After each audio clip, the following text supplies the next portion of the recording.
Well, guess what's happened? I have started filming and been bitten by the bug, and I did that other video saying I'm back briefly and maybe I won't do another video for ages, and here I am doing another video because I have actually got a tarot deck I'd like to share with you, and I'd like to do it before we lose the light. So I'm going to just press ahead and do it. And cutting straight to the chase, it's the Mythologia Fennica Tarot. Now, I saw this tarot deck. I think somebody had posted some pictures of it. They had got it in the For Love of Cards Facebook group, and I was instantly drawn to it and thought I would like to explore that because I am very interested in mythology. Now, part of the problem is I'm also doing depth year this year, and I have been really very good this year in terms of not splashing out on tarot decks. What I have been allowing myself to do though is buy any deck that I really feel is in keeping with what I'm trying to research at the moment, which is some mythological themes for the novel that I'm writing. And so this kind of almost fits the bill. Anyway, I've let myself just pretend that it fits the bill so I could get this deck because I was so powerfully drawn to it. And so yes, I got it. So if that's a depth year failure, it's a depth year failure. Look, still in the shrink wrap. I haven't even opened it yet. And so I thought what I would do is share with you my experience of looking at this deck in its entirety for the first time. And let me just get the shrink wrap off, and then we can delve into the cards. This is why I don't do unboxing, because I'm always worried that I'm going to pull the shrink wrap off and, you know, rip the cards or something. Anyway, they seem to be okay. Let me clear some space. It comes with a guidebook, Mythologia Fennica Tarot Guidebook by Susanna Salo. Lovely pictures on the book and on the back of the book. Isn't that interesting? Anyway, here's what it says. I'll read you what it says so you understand the theme behind the book. Mythologia... My teeth back in. It's quite difficult to say that. If you have not been used to being on camera for a while, I perhaps need to do some elocution training to remind myself how to speak clearly. Try again, Brian. Mythologia Fennica Tarot is a representation of Finnish mythology in a new form.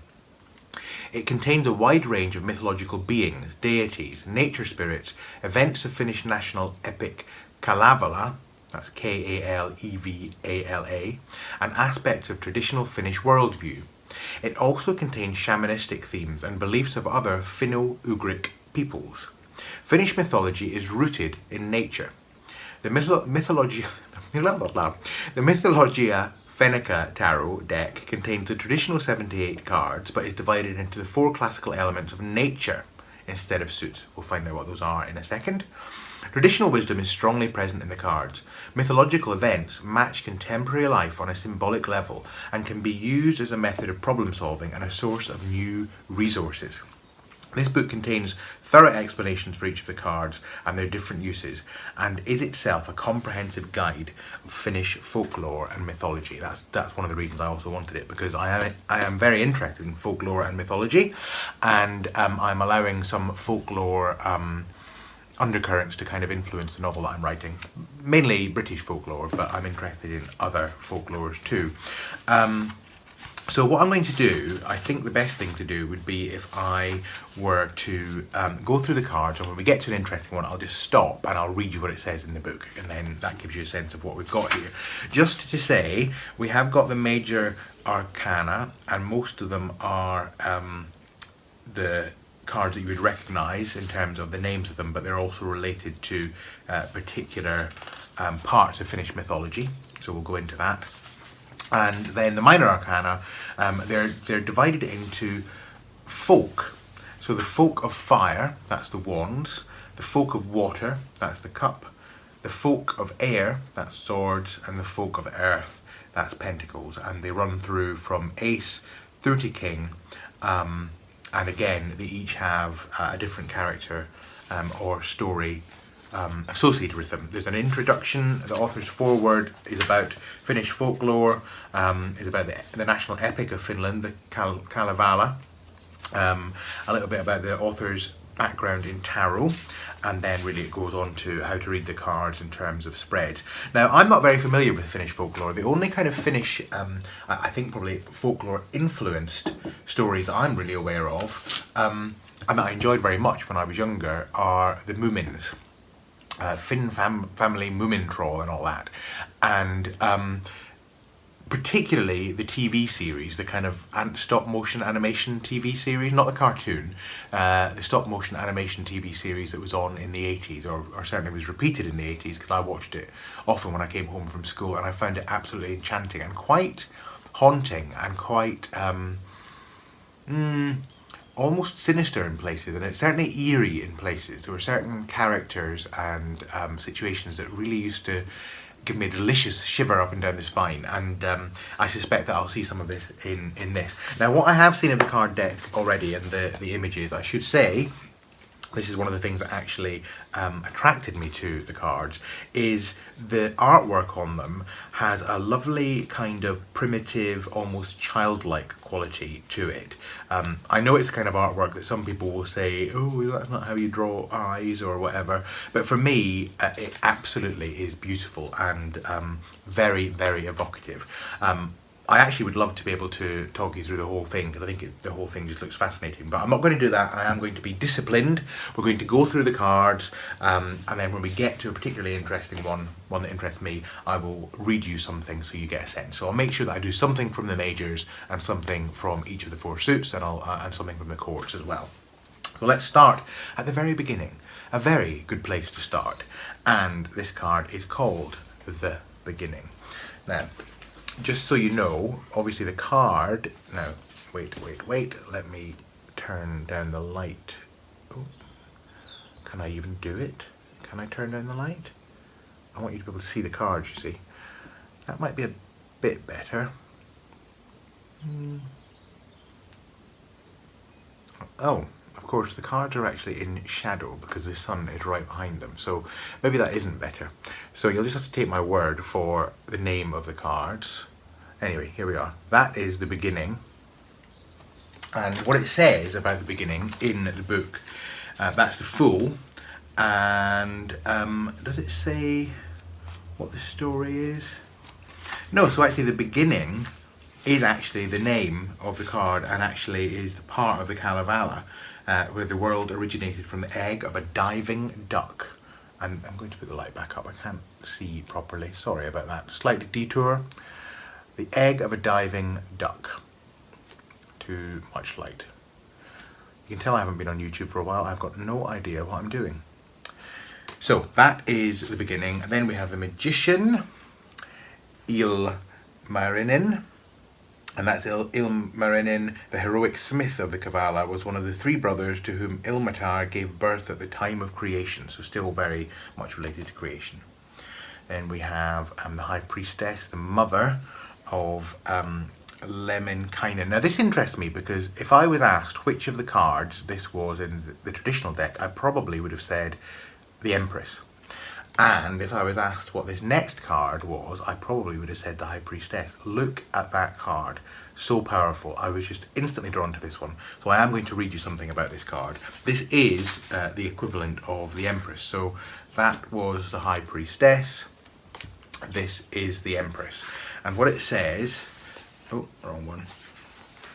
This is Louhi. L-O-U-H-I. Keywords: the Empress, a matriarch, protection, connection between the spiritual and the material, inner and outer well-being, feminine wisdom, ability to decide, integrity, beauty, and the merging of this. Oops, sorry, and the card just sailing out of view. I'm so out of practice. The spiritual and material life. And the story behind this one is Louhi was the mistress of the cold and dark Pohjola, which could be compared to Manala, the underworld of Finnish folklore. Pohjola was the birthplace of all diseases and ailments that plagued mankind, and the mistress of Pohjola was the one who gave birth to them. She is also responsible for freeze, gale, and cold wind and all dangerous woodland creatures except for the bear. It was said that she had three sons, Rujo, Rampa, and Perisokia, ugly, lame, and blind, that's the translations, who would cast upon people the torments birthed by their mother. Louis also had daughters who were famous for their beauty and whose affections all the heroes of Kalevala tried to win for themselves. The central mountain of the world, Podula's great stone hill, was the place where Louis locked up the moon and the sun and the Sampo, and it was also the place where diseases were banished when someone was cured using a spell. Louis commanded all of the great armed forces of Podula, and she led them herself during the raid of Sampo and the pursuit of Lemminkainen after he had killed the master of Podula at the feast of Paivola. Her familiars were, for example, the eagle and the mysterious Levo, which was a sort of witch bird. I presume that they're indicated in the card somewhere. Maybe not. I don't know. Oh, there's feathers in her cap, so that in her hat. That could be it. Where were we? Witch bird. In the form of these birds, Louis carried her forces to the final battle and spied her enemies in disguise. Louis could raise a storm, unleash freeze, and make Iko Turso rise from the sea to attack her enemies. These are all names, I think, that are spoken about earlier in the book. So, she gave impossible tasks to her daughter's suitors, for she knew how to keep safe that which was precious to her. As a crafty businesswoman, she wouldn't give her daughters to insignificant men, but demanded great compensations, such as the wondrous Sampo, which grinded riches to the one who possessed it. Grinded riches? I'm wondering if that should be translated as granted wishes. Grinded wishes. Anyway, conclusion. Although Louis is mainly seen as an evil entity, interesting choice for the Empress then, and Podula is called the village that eats men and drowns soldiers, there is admirable grandness and appeal in her. She has plenty of intuitive sensitivity and wisdom combined with the properties of a strong female leader. These are necessary characteristics for all those who wish to control their own lives. Louis's energy swells from inner riches, and she doesn't have to bend to unnecessary compromises. Her intuitive wisdom is very perceptive. She knows how to gain wealth and doesn't waste her efforts for naught. Louis is wise not to give her treasures or position of power up easily when aspiring to secure the well-being of her people and kingdom. She knows her might well and knows how to utilize her abilities on a practical level in order to achieve the best possible outcome. This card refers to a person with a strong will and a good self-esteem. In a family, they are the head, whose word is ultimately the law. Despite their strength, they are also sensitive and caring. It's not easy to turn their head, and there's no use to try and trick them, for they see the situation as it truly is. They don't need permission or advice from others regarding their affairs. Use your wisdom and deep understanding when making decisions. Even when acting independently, don't forget the needs of others. Beware manipulative behaviour in yourself and others.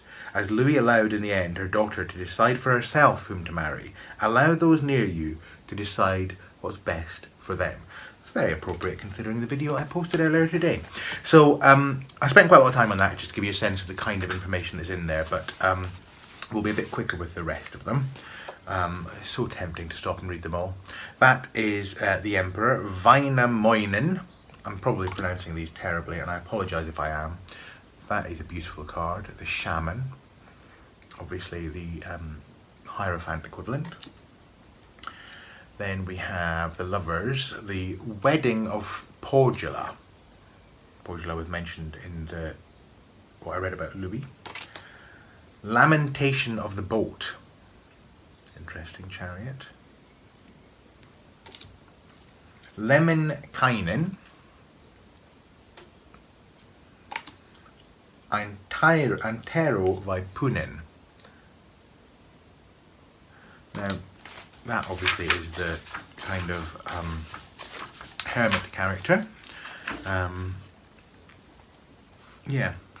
I'm not going to read all that. I could get drawn into just reading you the whole thing, and I can't do that because we're running out of time. Sample. Oh, and I should just check, shouldn't I, to see 8. By the way, just so you know, that is strength, Lemminkainen. Strength. So justice is still to come. Love arrivals. Interesting. Dueling singers. Lass of Tuonela. That's the cover of the book. And obviously it is the Death card. So I'm just going to go ahead to see, yeah, it's a ferrying kind of purpose, a bit like you see in Greek and Roman mythology with the ferryman. The lass of Tuonela's purpose is to ferry the dead souls of the Black River of Tuonela to the island of Manilan with her carpasso, a boat with a figurehead shaped like a moose's head. So she linked the two worlds. Maid of Pohjola. Temperance. The Devil. Really obvious looking devil. The Great Oak.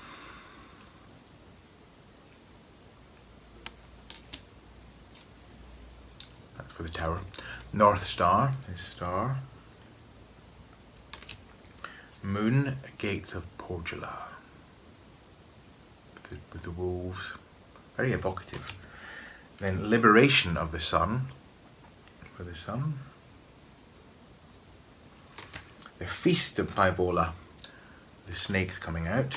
I think it might be worth just seeing what that one is all about. So that's Judgment, obviously. No, too complicated to read to you. There's a whole story there about the Maid of Pohjola and somebody called Ilmarinen, and well, something happening with snakes is all I'll say. Then we have the Tree of Life. Okay, so now we're heading into the minors. So just to make sure that I'm getting this in the right kind of order, because I don't think they're in the order that they are. Wait.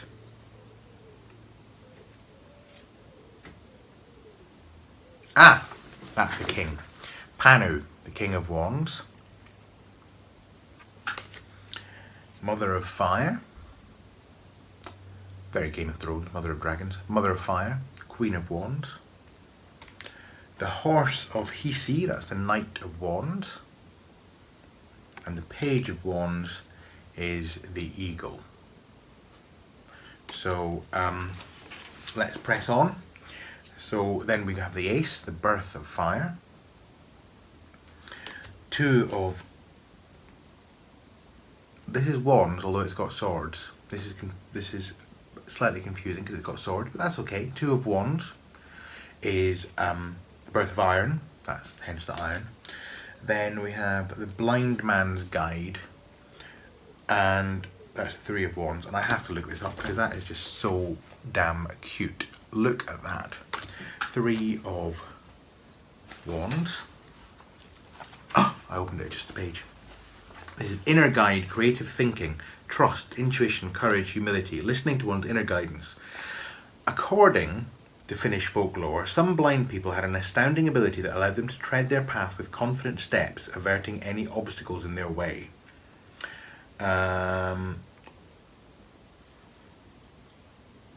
The guide that showed these blind folks their way was a spirit that took the form of a white rabbit, a dog, a ball of fire, or that of an invisible spectre. I think that's probably meant to be a rabbit. It might be part way between transforming from a rabbit to a dog or a dog to a rabbit. But one wasn't allowed to talk about the spirit to anyone or else it would vanish. One tale tells the story of an old blind man who was so adept at wandering in the woods that a man came from the neighbouring village to see him.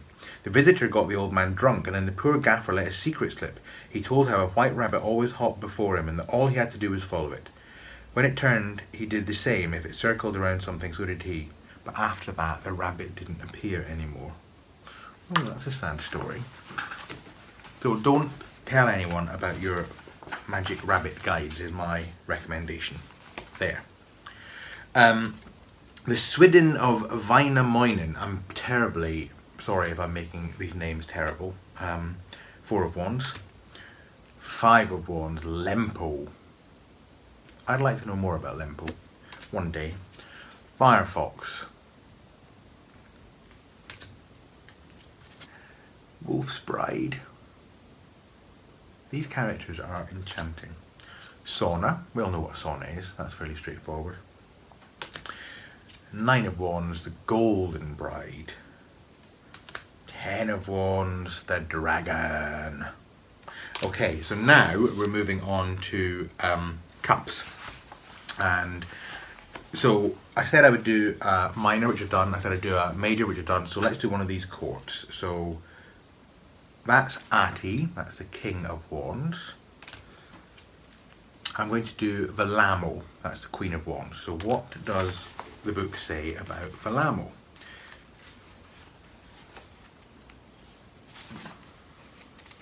Bear with. Cups, cups, cups, 10, Knight, Queen of Cups. Peace, keen perception, sincerity, motherliness, love, loyalty, sympathy, care, etc., etc. Now, this apparently is a water haltia. That's haltia, H-A-L-T-I-A, some kind of water spirit, I guess.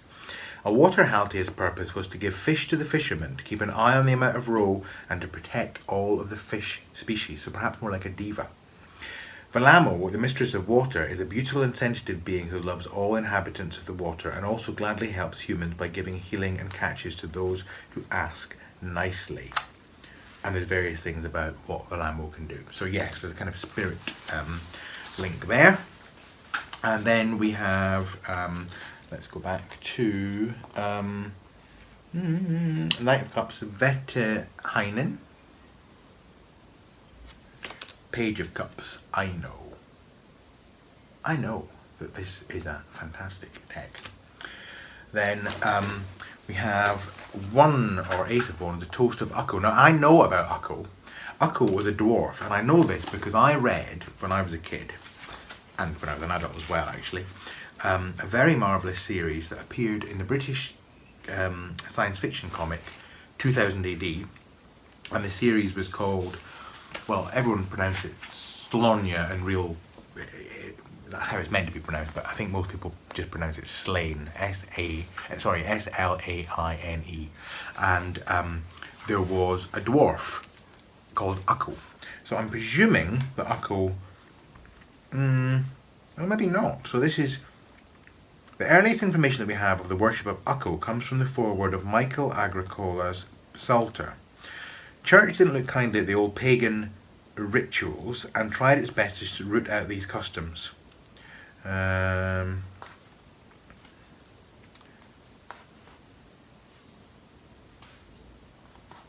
not sure what Ukko is in this, but I'm not going to spend time trying to find it while I'm on camera. I'll come back to that. So anyway, Spring Spirit, the Two of Cups. The Cantel of Wainamoinen, Three of Cups. Seems to be some kind of harp made out of a whale's jaw. Eco Terso, rather enchanting. Made of seaweed. Will-o'-the-wisp. A bog spirit. Naki. I'm speeding up a bit now because I know I've taken a long time on these. Vortex. And Rapid Spirit. And the Pike of Tuonela. And these lovely images. Now here we have Ukko. So now I can look up Ukko, because Ukko, that was a toast of Ukko. This is Ukko, the King of Swords. So maybe this entry will tell me.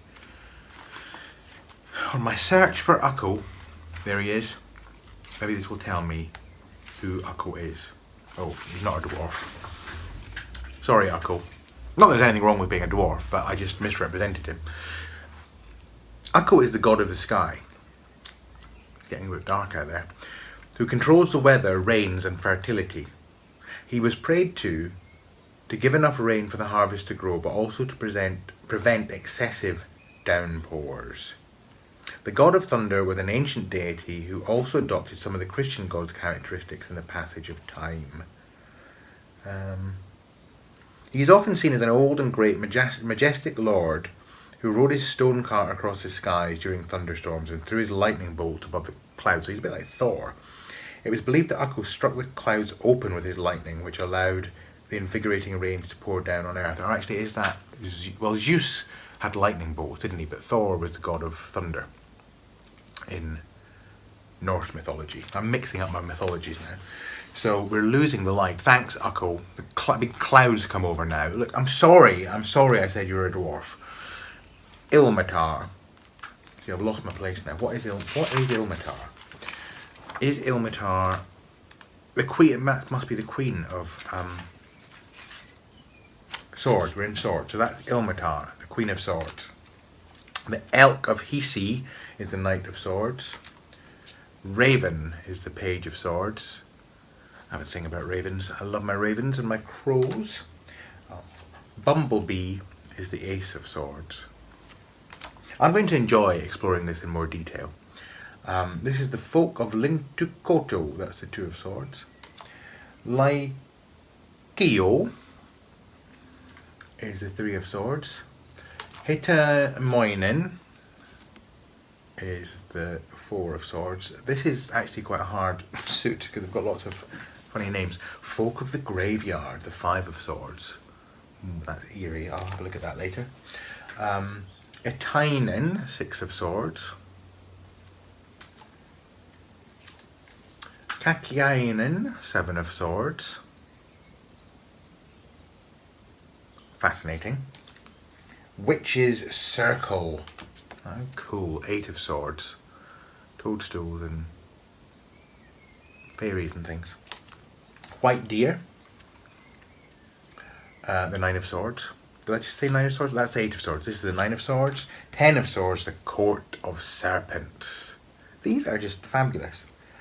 Now we're onto the Pentacles. So Tapio is the king of Pentacles. Myeliki is the queen of Pentacles. The ace of Pentacles is the bear. The bear was mentioned under the Empress card, wasn't it? I think she governed all of them apart from the bear or something. And the Forest Maiden is the page of Pentacles. And then ace of Pentacles, Pelon Peko.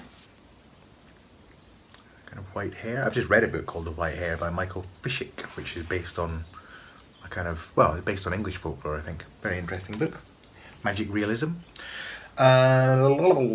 Met San Paito, the two of Pentacles. Tontu, three of Pentacles. Now he looks like a dwarf or an elf or something, doesn't he? A gnome of some sort. Maybe he's who? Oh, he's only got one eye. I've only just noticed that is one big eye. Wow. I want to know more about these characters. Arnekrati, and I want to know how to pronounce their names. Can't even pronounce. So that's the four of Pentacles. Arnekrati. He's got a key around his neck. That must unlock that chest. What is in the chest? I want to know. Para is the five of Pentacles. Domestic snakes is the six of Pentacles. I'm not sure. Are there other, maybe the snakes that were in that other card were not domestic. These are domestic snakes. Mountain trolls. We all love a good troll. We don't really. Mahinen. That's the eight of Pentacles. Stone Labyrinth, nine of Pentacles. Peret Yenen, the 10 of Pentacles. And that is all of them. There are two blank cards here. I don't know whether they're meant to be something as part of the deck, but anyway, that was the Mythologia Fennica Tarot. And I enjoyed that very much. I'm just going to put the light up because Ukko has made the sun go away. And I hope you enjoyed it too. And that was an impromptu canter through a deck that I've wanted to share with you for a while. And as you can see, I've not used it yet. I've only just opened it. But I'm really looking forward to digging into some of that fascinating Finnish folklore. So if you know something about the folklore and would like to share your wisdom, please do post comments below. And if you know of any other resources that are worth exploring in order to understand this deck better, then please give your recommendations below. So until next time, take care of yourselves and I will see you again very soon.